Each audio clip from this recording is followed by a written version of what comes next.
I hit my head on the table, and the cake is scary. At a glass house above the Pacific, Adrian Hale, a guarded tech CEO and single father, expects silence. Instead, laughter, the first in 2 years. In the greenhouse, his son Theo wobbles on exoskeleton legs, helped by a housekeeper's son and a homemade robot dog, Scout, its bicycle bell chiming like his late wife. Adrian freezes, pride flaring, guilt louder. If joy has returned, will he choose control or trust? The cliff house in Big Sur looked like it had been carved out of the sky, all glass and steel clinging to rock above the Pacific. Adrian Hale stepped from the car without announcing himself, a habit he used to have before the cameras and calendars, before grief turned everything into a system. Cashmere hoodie, dark jeans, salt on the breeze. He held his keycard to the sensor and waited for the soft click that meant the house remembered him. Inside, the lights rose in gentle tears. He stood still, listening for movement. Nothing. It should have been comforting. This was how he arranged it after the accident. Predictable. Controlled. He had built an empire teaching machines to learn from patterns. At home, he tried to make life a pattern too. "Good afternoon, Adrian," the house voice said, warm, neutral. Theo completed hydrotherapy at 11, vitals stable at noon. 2 hours of tutoring. He is resting. Resting. The word made his chest tighten. Resting meant the careful silence of a boy who used to race bikes along the driveway and now measured steps with metal braces and whispered counts. 2 years ago, a truck drifted lanes on a Highway 1, and everything that mattered crashed. Elena was gone. Theo lived. Adrian promised the world he would fix what could be fixed, and promised himself he would never let the remainder break. He passed the study where a wall-sized screen glowed faintly with paused code. A draft presentation sat open, graphs of neural tempos and gait prediction.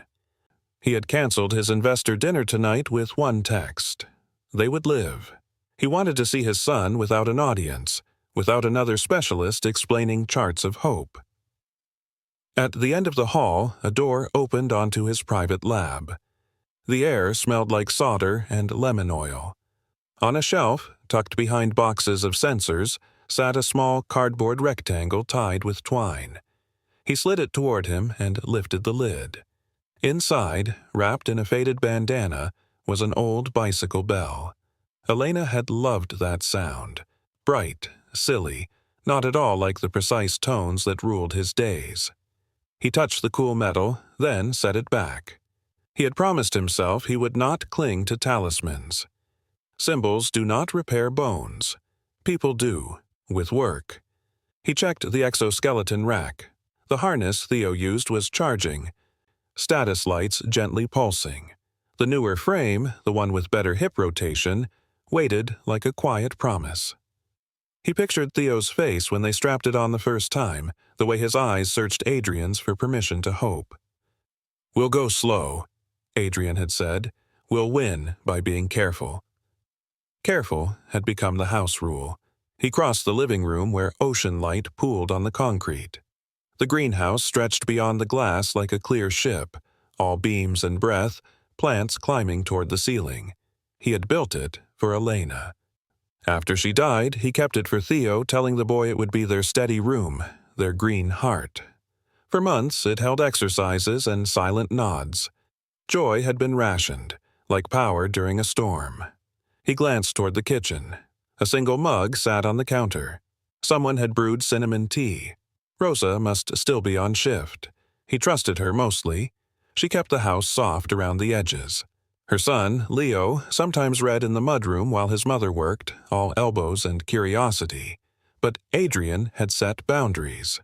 Theo's days worked like a metronome. Visitors made time wobble. He climbed the few steps toward Theo's wing. The door to the boy's room was half closed, the way Theo liked it when he wanted to pretend he was asleep. Adrian rested his hand on the frame and drew a slow breath. He would sit beside the bed, ask about tutoring, ask if the new frame hurt his hips, ask what dream they could aim for next. A small, kind evening. No surprises. He turned to the hall camera and muted it. For once, no data. Just a father and a son. He took one step, then another. Somewhere beneath the glass, the Pacific beat its slow drum against the cliffs. The house sighed, settling in the way large spaces do at dusk. He reached for the handle. From far off in the greenhouse, faint at first, came a sound he did not trust because it had no place in this routine. It rose, bright and unguarded, and traveled through the steel like a memory. Laughter. His hand froze over the door. Adrian stood perfectly still, convinced the sound was an echo from memory. But then it came again. Clearer, louder, alive. Laughter, spilling down the corridor like a river breaking through stone. He hadn't heard Theo laugh that way in 2 years, not since the day before the accident. It rattled him more than silence ever could. He followed it, cautious, as though approaching a wild animal that might vanish if startled. Past the living room, through the steel-framed archway, until he reached the greenhouse door. It was cracked open, warm air seeping out with the scent of mint and soil. He pressed it wider and froze. Inside, Theo was standing. Standing, not strapped against a wall rail, not guided by a therapist's firm hand. He wobbled on his thin legs, the exoskeleton supports blinking faintly along his thighs. His hands were raised in clumsy triumph. Facing him, grinning, was another boy. Smaller, dark hair falling into his eyes, sleeves rolled above skinny arms. Leo, Rosa's son. They were bent over a contraption that clattered and barked out a mechanical whine. Adrian's mind took a beat to understand it. A robot dog, squat and patched together from spare panels and wires. Its little motor whirred, its metal legs shuffled. And then it yipped, a tinny, cheerful sound, followed by the ring of a bell. A bicycle bell. Adrian's chest cinched. Theo squealed. "Scout! Go! Catch it, Leo!" His voice carried joy that was all muscle and breath, not forced out in therapy counts. He staggered forward, one step, then another, hands reaching for the robot's tail. "Careful," Leo urged, but his own smile broke wide. "Scout's fast. You've got this." He darted beside Theo, steadying him without making it look like help. The greenhouse shimmered with late afternoon light. Vines curled along trellises, tomatoes swelling red among leaves. In the center of it, his son leaned, shifted, stepped. A laugh burst from him, sharp and proud. Adrian's pulse stumbled. 2 years of engineers, therapists, endless research. And here was his boy, moving for joy, chasing a toy with a friend. Theo's head tipped back, hair catching the sunlight. The robot dog skittered and rang its bell again. The exact high note Adrian remembered from Elena's bicycle gliding up the coastal road. Wind in her jacket, her hand waving back at them. He had sworn he'd put away those sounds, because they hurt too much to carry. And yet, here it was, echoing through his own home, stitched into a child's play. He stepped into the doorway without meaning to. The laughter broke off like glass cracking. Theo stiffened, swaying, clutching Leo's sleeve.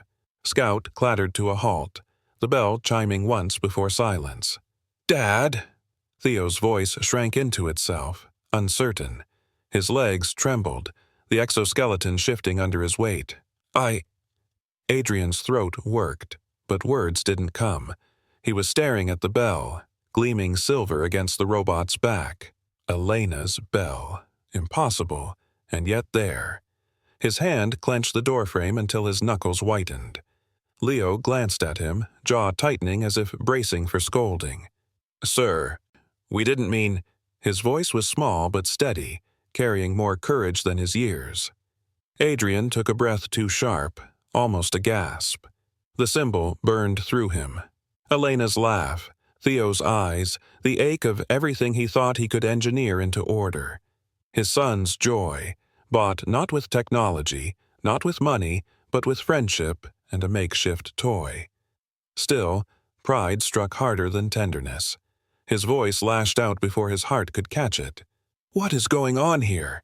His tone echoed off the glass, startling the vines, the children. "Theo, this isn't safe." Theo's chin dropped. The boy, who had just been laughing, folded inward, gaze sinking to the floor. The exoskeleton lights dimmed in rhythm with his shoulders slumping. Leo shifted, stepping between Theo and Adrian like a small shield. "It's my fault," Leo said quickly. "I built Scout. He helps with balance. I just wanted him to walk without counting every step." The bell chimed faintly as Scout wobbled, as if answering for them. Adrian stared. The memory of Elena's voice laced into the sound. His breath snagged on guilt, on fear, on something he couldn't name. Adrian's eyes locked on the tiny bell, gleaming in the last shards of sunlight slipping through the greenhouse glass. His chest felt heavy, like the Pacific itself was pressing against his ribs. That bell had once belonged to Elena's bike, the one she rode with effortless grace along Highway 1, the sound of it chasing away silence on summer evenings. He hadn't heard it since the day she died. "Where did you get that?" Adrian's voice came out low, sharp, trembling more than he wanted. Theo flinched, his small hands gripping the exoskeleton straps. His lips parted, but no words came. Instead, it was Leo who spoke, steady though his eyes darted toward the floor. "I found it in one of the storage bins in your lab. It was just sitting there. I thought maybe Scout could carry something that made him sound like a friend." Scout shuffled on its patched-together legs, letting out a cheerful bark that clanged against the silence. The bell jingled once more, bright and innocent. Adrian felt his jaw tighten. Memories pierced through him. Elena's laughter, the crack of metal, the sickening silence afterward. He had buried those sounds beneath layers of steel and code, promising himself and Theo that technology would build their future. Yet here, his wife's memory had been resurrected by a servant's child with a pocket full of wires and hope. "You had no right," Adrian snapped. "That was hers, not some trinket for your experiments." Theo's face fell. His knees buckled slightly inside the frame. "Dad, please, it helps. The bell makes me feel like Mom is still here, like she's walking beside me." His voice cracked, the words fragile but full of longing. Adrian froze. His son's eyes, the same hazel flecked with gold as Elena's, shone wet. Leo swallowed hard and stepped forward. "Mr. Hale, I didn't mean any disrespect. I just thought, sometimes rhythm makes it easier. Like dancing. Scout walks in beats, and the bell keeps time." Theo laughed again. "Isn't that worth something?" For a second, Adrian couldn't breathe. 2 years of silence had turned his son into a shadow. 2 years of therapies, devices, cutting-edge frames that cost more than most houses.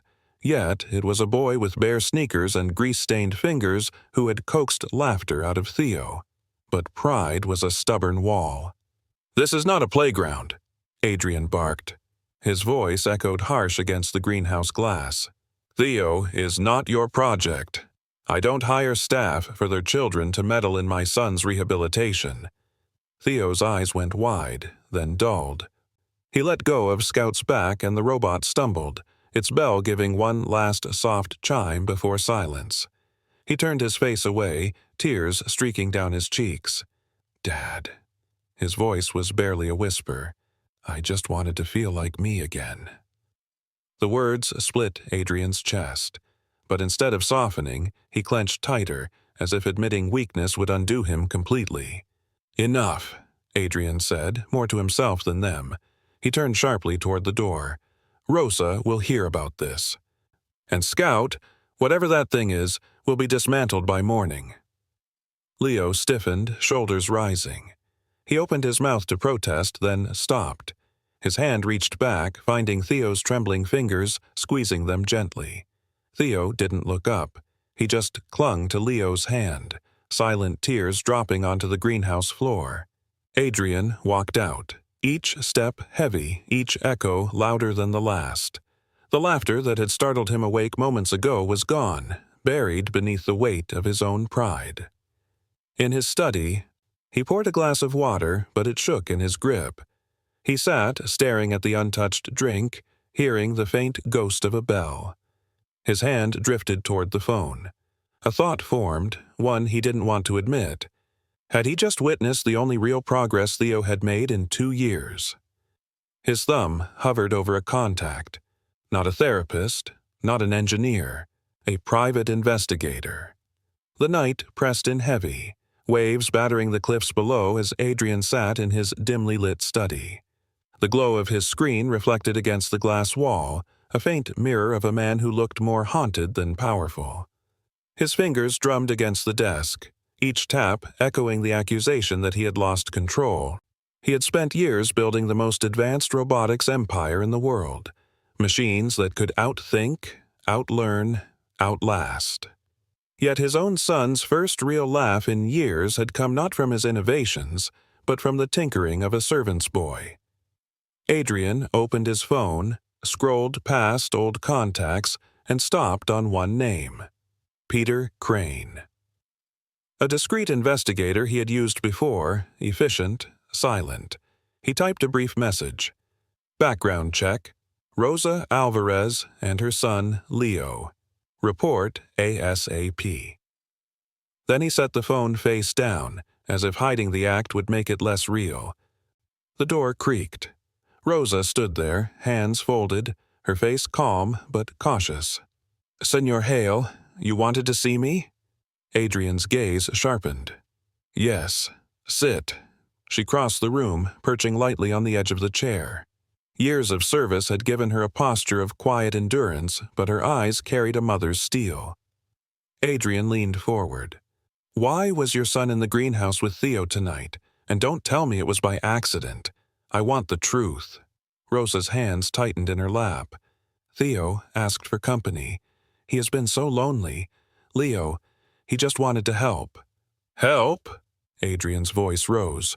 "With what authority? With what qualifications? Do you have any idea what you've risked? Theo's condition is delicate. One wrong movement could undo years of rehabilitation." Rosa met his glare without flinching. "With respect, sir, your machines and your specialists have given him steps. But my boy gave him laughter. You heard it. I know you did." The words struck deep, though Adrian masked the hit with anger. "So, you condone him rummaging through my lab? Attaching her bell to that contraption?" His voice cracked at the end, but he forced it back to steel. Rosa's expression softened. "Senor, Leo found it by accident. He said it rang like a memory. He only wanted Theo to remember joy." "Is that such a crime?" Adrian shot to his feet, pacing the room like a caged animal. The image of Theo's tear-streaked face lingered, gnawing at him. He stopped, turning sharply.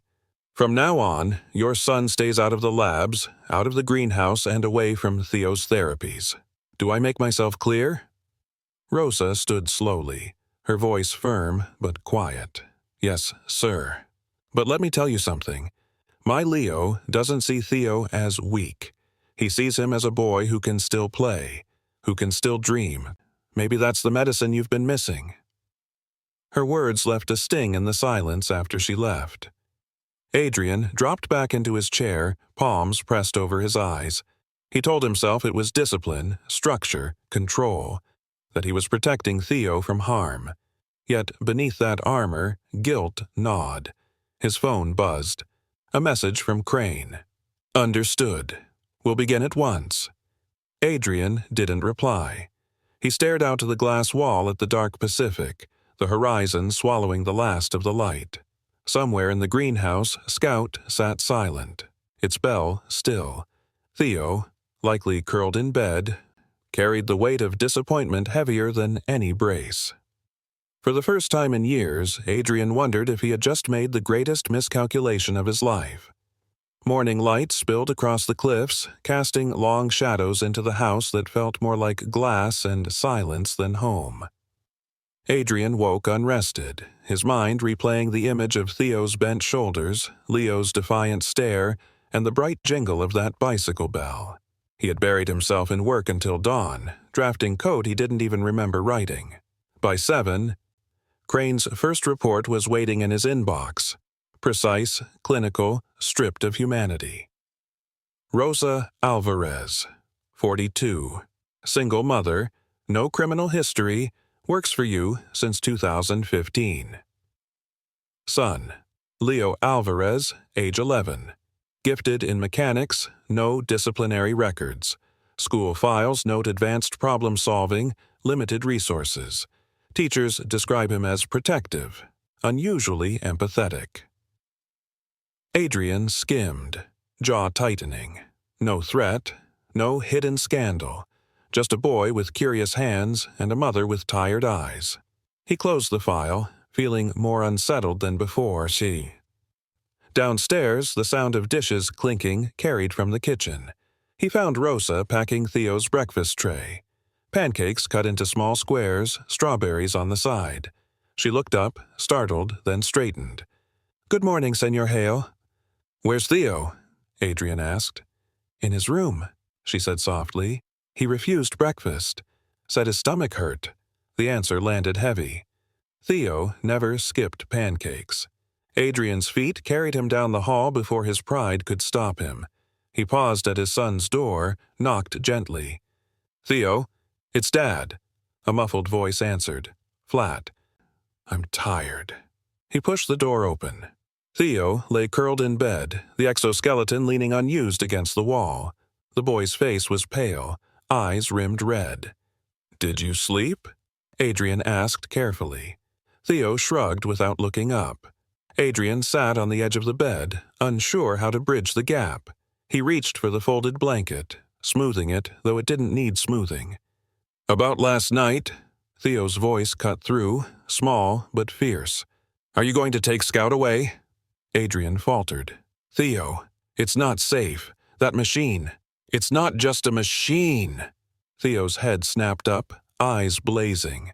"Scout makes me feel like I'm not broken. Leo made me laugh, Dad, for the first time since Mom." His throat closed, the word unfinished. Adrian's chest twisted. He had built an empire on logic, on systems, on measured results. Yet, here was his son, pleading with raw truth. Theo wiped at his eyes, his voice trembling. "You keep giving me things that cost a lot, but none of them make me feel like living. Leo did. Doesn't that matter?" The words landed harder than any investor's threat. Adrian couldn't answer. He reached out, hesitated, then brushed Theo's hair back gently. The boy leaned away, rolling onto his side. "I don't want to talk," Theo murmured. Adrian stood slowly, retreating before the crack widened. Outside the door, he leaned against the wall, breath heavy. Rosa passed by carrying linens, her eyes catching his. She said nothing, but the quiet judgment in her glance spoke volumes. Back in his study, Adrian opened Crane's report again. He reread the line. Protective. Unusually empathetic. He thought of Leo's small hand clutching Theo's the way the boy had stood his ground. Adrian shut the file, staring out at the restless Pacific. For all his resources, his son's real progress had come not from specialists or machines, but from laughter, rhythm, and friendship. For the first time in years, Adrian doubted whether his control was healing Theo or imprisoning him. That afternoon, Adrian found himself wandering toward the greenhouse, though he told himself it was only to inspect the plants. The air was warm, thick with the scent of basil and damp soil. Scout sat in the corner, its patched body slumped as if waiting for judgment. The bicycle bell gleamed faintly, catching sunlight that slipped through the glass. He crouched beside it, fingertips brushing the scratched metal casing. The dog gave a faint whir, its battery nearly spent. For a moment, Adrian imagined Elena's voice, teasing him for scowling at a toy. "Not everything has to be perfect, Adrian," she used to say. "Sometimes joy is enough." A sound behind him made him turn. Theo was standing there, braces strapped on, thin arms folded. His eyes were wary, as if expecting another storm. Rosa said you came here, Theo muttered. I wanted to see Scout, Adrian replied, voice softer than he planned. Theo, tell me the truth. Did it really help you? Walking with it? Theo blinked, surprised by the question. Slowly, he nodded. Yeah. When the bell rings, I don't think so hard. My legs just move. And Leo makes me laugh, so I forget to be scared. His lips curved faintly. I walked 4 steps yesterday, without counting, just listening. Adrian felt his throat tighten. 4 steps, more than months of expensive therapy had given him. Theo's gaze sharpened. Why do you hate it so much, Dad? Because Leo made it instead of your company, or because it has Mom's bell? The words pierced straight through him. Adrian opened his mouth, then closed it again. His carefully constructed armor had no defense against a child's truth. He swallowed hard. I don't hate it. I don't want you to depend on something fragile, or on someone who may not always be here. Theo's small shoulders straightened, stubborn. But I already depend on you, and sometimes it feels like you're not here either. Adrian flinched. The boy turned toward Scout, pressing the activation switch. The robot dog sputtered, legs jerking, and then shuffled a few steps forward. The bell jingled, bright and sure. Theo's face lit up. See? He whispered. It's like Mom's telling me to keep going. Adrian sank into the bench, staring at his son who, against all odds, was finding light in scraps and laughter. He realized he had been so focused on control that he had forgotten the very thing Elena had taught them both, to chase joy, not perfection. Theo glanced back at him, almost shy. If Leo comes back, I can show you. I can walk more. You'll see. Adrian couldn't speak. He only nodded, his chest aching. For the first time in years, he felt the edges of guilt cracking into something else, hope. He watched as Theo, braced but determined, shuffled after the little robot dog, laughter bubbling faintly in his throat.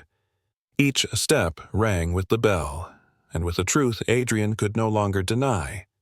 Money had given his son machines, but friendship had given him movement. That evening, Adrian sat in his office with the Pacific stretching out beyond the glass. The ocean roared below, constant, unyielding. Yet he felt small against it. He replayed Theo's words over and over. Sometimes it feels like you're not here either. They cut deeper than any investor's criticism, deeper than any headline. He poured a glass of water, but his hands shook. His empire had built robots that carried soldiers, machines that healed spines, algorithms that mapped human speech. But his own son felt abandoned. The house intercom chimed softly. "Dinner is ready," Rosa's voice, steady but not warm. Adrian walked into the dining room. Theo sat stiffly at the table, pushing peas around his plate. Rosa placed bread down and quietly left, though Adrian could feel her eyes linger on Theo with a mother's worry. Adrian cleared his throat. "Theo, about earlier, I don't want to talk about it." Theo didn't look up. Adrian sat, choosing patience over pride for once. "I need you to know. I'm not angry at you, He struggled for words. "I don't always know how to help." Theo stabbed a pea with his fork, his voice small. "You don't have to fix me, Dad. You just have to be here." Adrian stared at him, the truth landing like a stone. Silence stretched until Theo finally glanced up. His eyes, so much like Elena's, shone with determination. "If Leo can't come back, then I don't want to live here anymore." The room stilled. Adrian's breath caught. "What did you say?" Theo's chin trembled, but his voice was firm. "You heard me. This place, it's like a cage. If Leo can't be here, then neither can I." Adrian felt his chest crack open. His empire, his house on the cliffs, all of it, suddenly fragile against the weight of a child's plea. "Theo." He reached across the table, but Theo pulled his hands back. "You don't get it," Theo whispered. "Leo doesn't see me as broken. He just sees me." Adrian leaned back, shaken. He had spent years building walls of technology and money around Theo, convinced he was protecting him. But now, face to face with his son's defiance, he realized he had been protecting himself. From grief, from failure, from the memory of Elena. The bicycle bell's echo filled his mind. He saw Elena riding ahead on the highway. Laughter in the wind, turning back to call, "Keep up, Adrian!" His throat tightened. His son had just asked him to keep up, not with machines, but with love. Theo dropped his fork, food untouched. "I'm done." He wheeled his chair back, braces clinking, and rolled slowly out of the room without another word. Adrian sat alone at the table, the ocean thundering below. His son's defiance wasn't rebellion, it was a cry for freedom, and for the first time Adrian wasn't sure if he could hold him. Adrian barely slept that night. He kept hearing Theo's words circling his mind like the surf beating against the cliffs. "If Leo can't come back, then I don't want to live here anymore." No negotiation, no softening, just raw truth. By dawn, he walked the halls of the house, his bare feet cold against the polished concrete. Every glass wall reflected a version of him he barely recognized. A man brilliant enough to build an empire, but clumsy and lost when it came to the boy who mattered most. He found Theo in the greenhouse, curled on a bench beside Scout. The robot dog flickered weakly, its circuits half drained, the bell hanging silent on its back. Theo's head rested on his arms, his hair messy, his braces strapped but unused. He looked so small in the vast room of vines and light. Adrian stepped closer. "Theo." The boy stirred, eyes heavy. He frowned when he saw his father. "I told you. If Leo can't stay, I don't want to be here either." Adrian's chest tightened. "Theo, I was wrong yesterday. About Scout, about Leo. He faltered, words catching on pride. Theo sat up straighter, fire flashing in his eyes despite the tears streaking his cheeks. "You don't get it, Dad. Leo doesn't care about braces or rules or your money. He just laughs with me. When he's here, I forget I'm broken." "You're not broken," Adrian said quickly, voice sharp with regret. Theo's lip trembled. "Then why do you treat me like glass?" The question hit harder than any boardroom ambush. Adrian sank onto the bench opposite him, elbows on his knees. For once, he didn't try to sound like a CEO. He sounded like a man stripped bare. "I lost your mom," he said quietly. "And the thought of losing you, too. I couldn't bear it. So I tried to control everything. Every step you took. Every breath. I thought I was protecting you." His voice cracked. "But maybe I was only protecting myself." Theo's eyes softened but stayed wet. "If you keep protecting me like that, I'll never learn how to live." Silence stretched between them, broken only by the hum of the greenhouse fans. Scout gave a faint click, its legs twitching, as though echoing the moment. Then Theo's small voice wavered. "If you make Leo leave, then I don't want this house. I don't want the ocean view, or the machines, or the rules. I just want a friend who makes me feel alive." Adrian stared at his son, realizing this was the first time Theo had ever defied him so completely. Not as a tantrum, not as a child, but as a boy carving out his truth. His pride cracked wide open. He felt Elena's spirit pressing against him as if she were whispering, "Let him live, Adrian. Let him breathe." He reached out, brushing Theo's hand. "I hear you," he said, voice unsteady. "I don't want to lose you, Theo. Not to fear, not to silence. If Leo gives you joy, then I'll find a way to let him stay." Theo's eyes widened, hope flickering through the grief. The boy's shoulders eased just a fraction, but enough to show he had been heard. For the first time, Adrian realized this wasn't about robotics or control. It was about trust, the one thing he had forgotten how to give. Theo blinked at his father's words, as if testing whether they were real.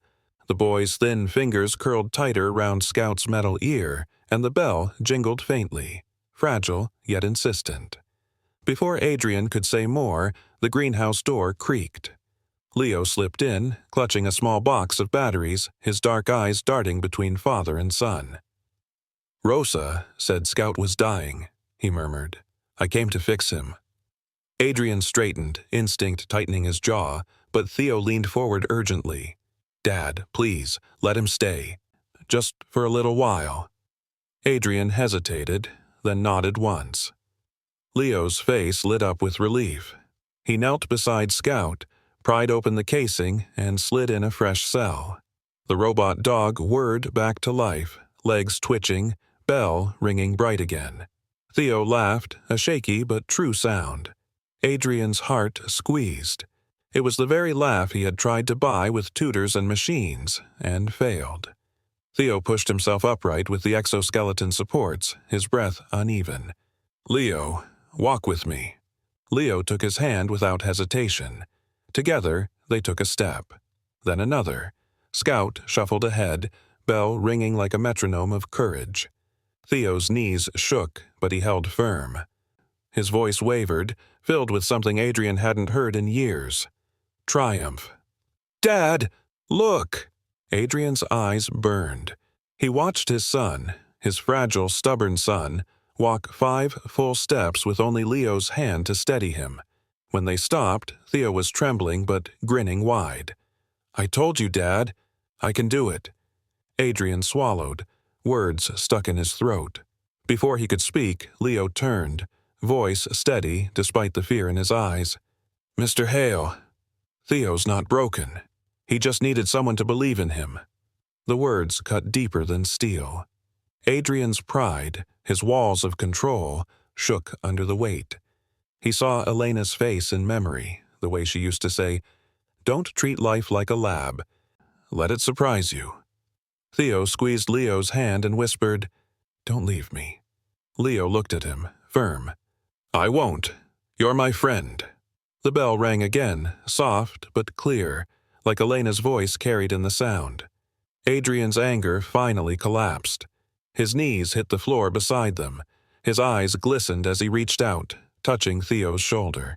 "I'm sorry," he whispered, voice breaking. "You gave him something I forgot how to give. Joy." Theo's lips quivered, then curved into a small smile. He leaned forward and hugged his father tightly, his braces clinking against Adrian's chest. Adrian held him close, feeling the boy's heartbeat against his own. For the first time, he didn't feel like the CEO who had to fix everything. He felt like a father, humbled and grateful. "Maybe," Adrian said hoarsely, "maybe you'll let me join your expeditions with Scout." Theo laughed through tears. "Only if you can keep up." Leo chuckled, glancing between them. "We'll teach him."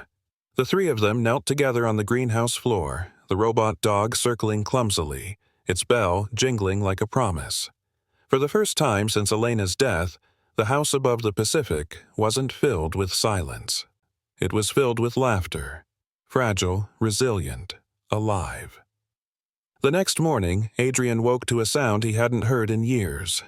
Theo humming. It floated down the hall, soft and unsteady, but alive. He followed it to the greenhouse where Theo and Leo were crouched over Scout, tightening bolts and scribbling notes in a battered notebook. Sunlight painted their faces gold. Adrian paused at the doorway, just watching. For once, his son's shoulders weren't hunched with defeat. They were lifted, eager. Theo looked up. "Dad, we're making Scout faster. Leo says if we change the gear ratio, it'll help me keep rhythm longer." Leo flushed, glancing at Adrian as though expecting rebuke, but Adrian surprised them both. He stepped in, kneeling beside the boys. "Show me," he said.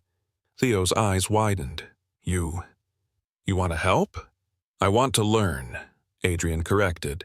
So they worked together. Adrian fetched tools. Leo explained his tinkering in quick bursts. Theo laughed when Scout toppled over. At one point, Theo leaned against Adrian's arm for balance, small fingers clutching his sleeve. Adrian felt his son's weight, not as a burden, but as trust. Hours slipped away. By afternoon, Scout managed a steady trot across the greenhouse tiles, bell ringing proudly. Theo cheered, clapping.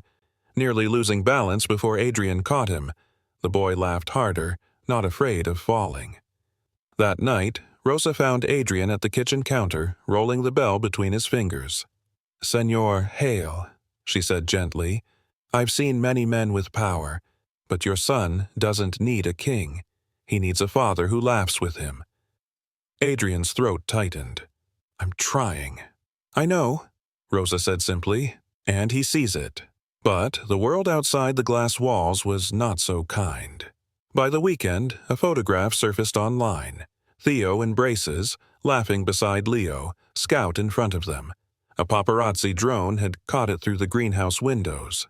By Monday morning, Adrian's inbox was full. Investor concern over privacy risk. Public curiosity about Hale's son. Speculation on company stability. In the boardroom, sleek suits whispered behind closed doors. A partner finally said what they all implied. "Adrian, with all respect, mixing your child with staff's children, exposing him to ridicule, it could tarnish the brand."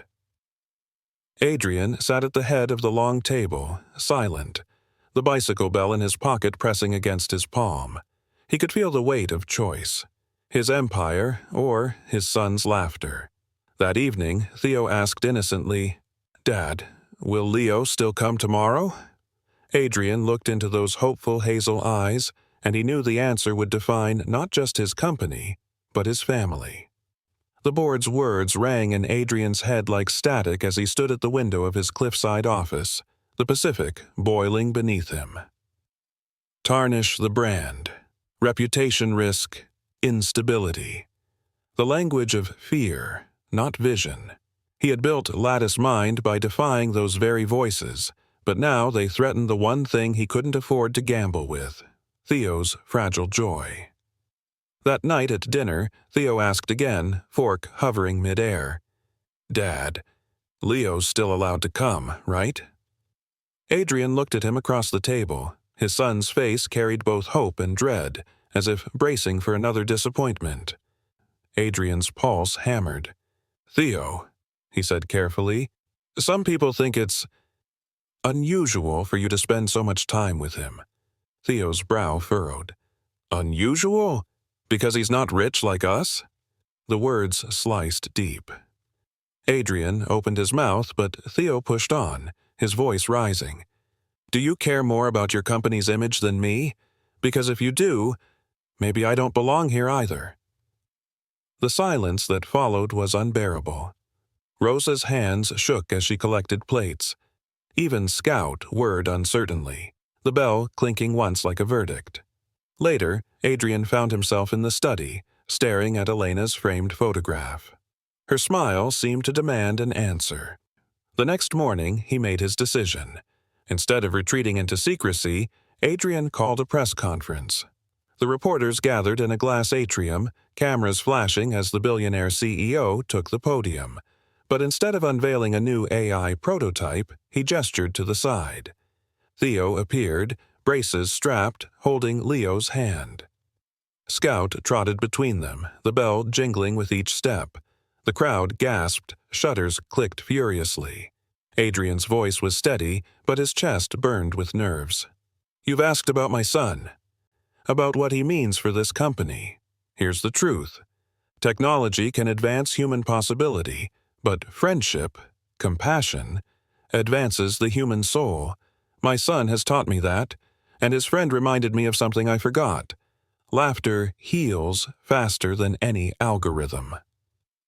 The room was stunned silent, then erupted in questions. Investors would rage. Stock might dip.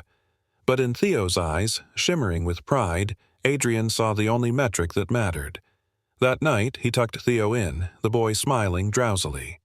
"Dad," Theo whispered, "you didn't hide me." "No," Adrian said softly, brushing his hair back. "Never again." The bell jingled faintly from Scout's corner, like Elena's laughter echoing approval. The fallout came fast. By sunrise, Adrian's press conference was trending worldwide. Headlines split in two. Visionary CEO turns personal pain into public statement. versus has Hale lost control? The stock wavered. Analysts barked on cable news, and Adrian's phone filled with messages demanding explanations. But in the greenhouse that Saturday, none of that mattered. Theo sat cross-legged on the floor with Leo, wires and motors scattered around them like confetti. Scout trotted clumsily in circles, bell ringing. Adrian leaned against the glass wall, watching his son's face lit with joy instead of strain. Still, the board's warnings weighed heavy. That evening, Adrian convened his senior team. They stared at him across the sleek table, waiting for him to retreat, to explain away the spectacle. Instead, he stood, hands steady on the wood. You all want numbers, projections, risk charts. But I want to show you something more powerful. He pulled out a study, peer-reviewed data he had been reading all night. Children with supportive peers recover and learn 40% faster than with therapy alone. My son is proof of that, and we're sitting on technology that could amplify it. He clicked a screen. Photos of Scout appeared, crude but full of potential. We're launching a weekend STEM program here in the greenhouse. Employees' kids, tinkering, creating, learning. Not for publicity, for progress. Because if we can build machines that think, we can also build communities that heal. Silence filled the room. Some faces were skeptical, others astonished. But Adrian didn't flinch. A young engineer raised her hand timidly. Mr. Hale, you mean kids like Leo? Yes, Adrian said firmly, especially kids like Leo. The meeting ended in a hush. Outside, Adrian walked the halls lighter than he had in years. He found Theo waiting in the greenhouse, Scout curled at his feet. Theo looked up. What did they say? Adrian knelt, brushing his son's hair back. They'll adjust. But you... His voice caught. You're teaching me what really matters. Theo smiled, leaning into his father's shoulder. Then maybe you're finally learning. The bell jingled softly, as if Elena herself laughed in approval through the sound. The weekend sun sank low over Big Sur, pouring gold across the glass walls of the greenhouse. Inside, laughter filled the space. Theo and Leo sprawled on the floor with a Scout buzzing between them, a pile of tools scattered like treasure. Adrian stood nearby with a sketch pad, the pencil awkward in his fingers. Dad, what are you doing? Theo asked, curiosity bright in his hazel eyes. Adrian smiled faintly. Trying to keep up with you two. Sit still a second. He kept drawing, his strokes rough but full of intent. When he was done, he turned the pad around. Theo gasped. On the page was a sketch of him drawn like a knight, armor patched but shining, standing tall with braces like steel greaves. At his side, Leo as a squire, Scout painted as a loyal steed, its bell shining like a crest.